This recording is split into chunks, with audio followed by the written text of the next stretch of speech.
Hi అండి, రైతు సోదరులకు నమస్కారం. మీరు చూస్తున్నారు ఎంబ్రేత్నెస్ యూట్యూబ్ ఛానల్. నేను బిచ్చునాయక్. మనం కనుక చూసుకున్నట్లయితే ప్రజెంట్ మిరప పంటలో వచ్చేసి నల్లిని కంట్రోల్లో పెట్టాలి, అలాగే చాలా చక్కటి కాప్ సెట్ చేసుకోవాలి అని చెప్పేసి అనుకుంటే మనం ప్రజెంట్ ఒక డోస్ వచ్చేసి రైతులు డిఫెండర్ అండ్ ఆర్బిటర్ స్ప్రే చేసుకోండి. ఇది వచ్చేసి మనకి మిరప పంటలో ఎర్రనల్లి సమర్థవంతంగా క్లీన్ చేస్తూ ఉంటుంది, అలాగే పై ముదురు ఉన్న కొనలు మాడిపోయి ఉన్నా కూడా క్లీన్ చేస్తూ ఉంటుంది.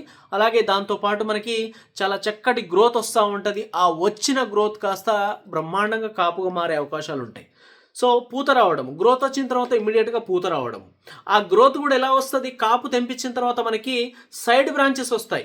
ఉన్న గ్రోత్ని ఇంక్రీజ్ చేయడం కాదు, కాపు తెంపించిన తర్వాత మనకి ఆ చెట్టు ఏదైతే మనకి మేజర్గా కొమ్మ ఉంటుందో అందులో నుంచి మనకి ఇంకో సైడ్ బ్రాంచెస్కి రావడం జరుగుతూ ఉంటుంది ఈ టైంలో.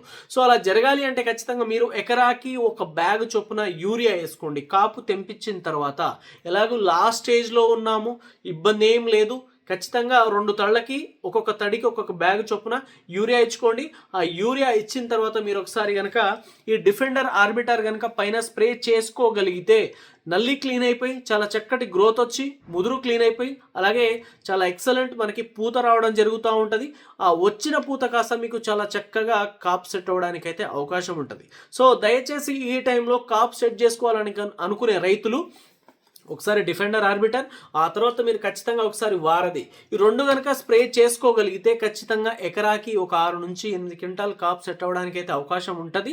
ఈ టైంలో ఒక 4-5 డోసులు మీరు ప్రాపర్గా కాప్ సెట్టింగ్ సంబంధించిన మందులు స్ప్రే చేసుకోండి. ఈ మందులు స్ప్రే చేసుకొని ఖచ్చితంగా మీరు మంచి దిగుబడులు అయితే సాధించండి. థ్యాంక్ యూ అండి.